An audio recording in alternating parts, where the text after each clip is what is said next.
Assalamualaikum warahmatullahi wabarakatuh. Salam sejahtera untuk kita semua. Shalom, Om Swastiastu, Nama Budaya, Salam Kebajikan. Tentu pimpinan Komisi 10 dan seluruh anggota wakil rakyat dari Komisi 10 yang hadir hari ini, saya mengucapkan apresiasi setinggi-tingginya. Tanpa dukungan Bapak Ibu tidak mungkin sepak bola Indonesia seperti hari ini. Karena memang ini kerja-kerja sama antara pemerintah dan PSSI dan tentu seluruh daripada masyarakat sepak bola yang mengimpikan sepak bola kita harus bangkit. Memang sejalan dengan tentu blueprint yang sudah disampaikan pada saat itu ke FIFA, yaitu program Garuda Mendunia, bagaimana kita mentransformasi menuju era kejayaan sepak bola Indonesia. Memang kita memberikan target-target untuk pengembangan daripada sepak bola Indonesia. Seperti contoh, kita juga memaparkan kepada FIFA waktu itu bagaimana juga tidak hanya membangun yang putra tapi juga yang putri, di mana contoh target-targetnya untuk tim putri ini lolos FIFA U17 World Cup tahun 2030, 2031 lolos Olimpiade, 2032 lolos FIFA U20 dan juga lolos Piala Dunia Putri 235 tahun 2035. Untuk yang putranya seperti ada di data di atas, waktu itu 2031 lolos Piala Dunia, lalu 2033 lolos Piala Dunia U20, 2036 lolos Olimpiade, 2038 lolos Piala Dunia. Dan tentu rencana ini juga dibagi menjadi 3 fase, slide berikutnya. Di mana tentu tadi disampaikan oleh Pak Menpora short term, ya, diwakilkan Pak Wamen. Terima kasih Pak Wamen dukungannya. Ini sama-sama tim Olimpiade London waktu itu. Di mana 2023-2028 waktu itu fase pengembangan, lalu juga midterm. Di situ ada tentu dalam kategori fase stabilitas, lalu juga masuk ke golden era di 2034-2045. Nah, memang ini semua karena momentum. Kita tidak pernah terpikir kita mendapatkan sejarah yang luar biasa. Waktu itu diawali dengan tim SEA Games kita yang sudah 32 tahun juara SEA Games. Lalu kita PSSI mendorong, ya, di mana pertama kalinya, slide berikutnya, kita tim U17 kita, tim U20 kita, tim U23 kita, semua termasuk yang senior ini bisa masuk ke Piala Asia. Ini pertama kali, tidak pernah dalam sejarah kita semua tim kita masuk. Sekarang yang putri pun sedang bertanding. Kemarin alhamdulillah juara AFF, kita lagi coba nanti kualifikasi Piala Asia. Nah, karena program yang didukung oleh pemerintah dan tentu semua supporter sepak bola, apakah pembelian merchandise, sponsor ini sebuah momentum yang tidak pernah dipikirkan terlepas daripada roadmap yang kita sudah paparkan kepada waktu itu kepada FIFA. Slide berikutnya.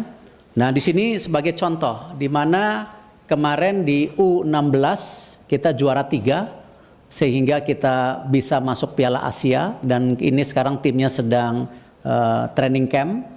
Akan ada beberapa pertandingan nanti di UAE lalu di Saudi.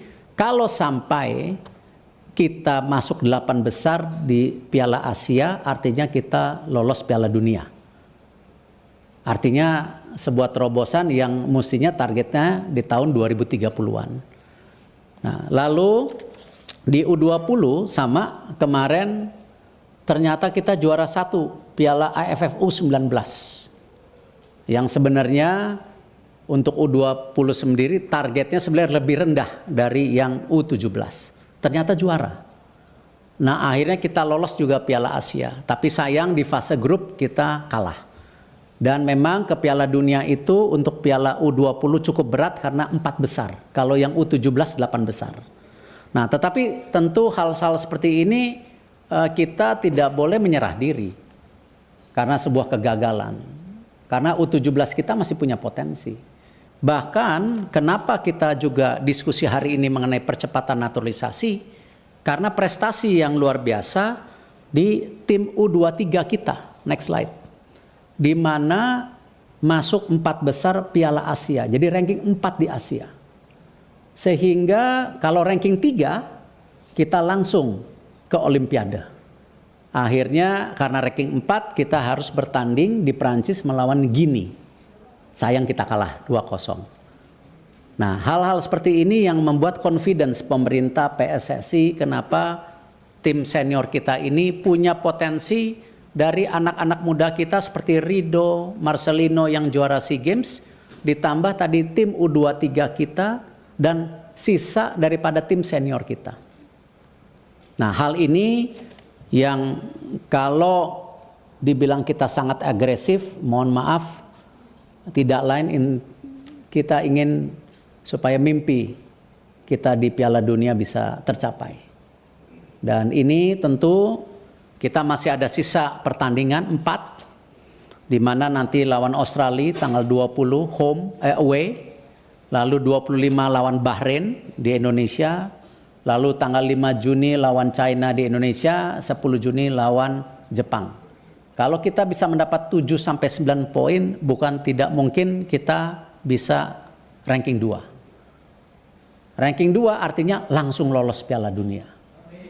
Tetapi kalau sampai pun kita ranking 3-4, kita masih diberi kesempatan untuk kualifikasi, ya, bergabung dengan 3 grup lainnya yang ranking 3-4 dibagi 2 grup.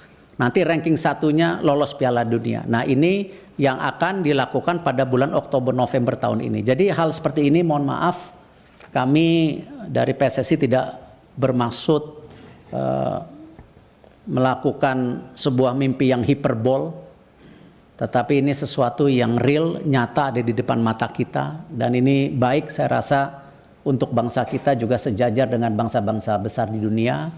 Dan kami tentu perkembangan tim nasional senior ini juga tetap kita lakukan bagaimana terus membangun regenerasi tim nasional melalui program pembangunan usia dini, yang mungkin pada kesempatan berikutnya, slide berikutnya, saya berharap saya diberi waktu paparan lebih lebar.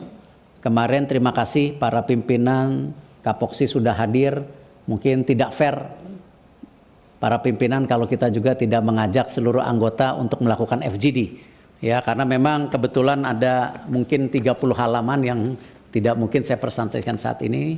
Dan insya Allah niat baik, nawaitu baik dari bapak-bapak ibu yang hadir, kita tidak akan salah gunakan. Ini sekedar memang bagaimana kita memastikan mimpi kita sebagai bangsa bisa setara dengan bangsa-bangsa dunia. Terima kasih. Wassalamualaikum warahmatullahi wabarakatuh. Waalaikumsalam warahmatullahi wabarakatuh.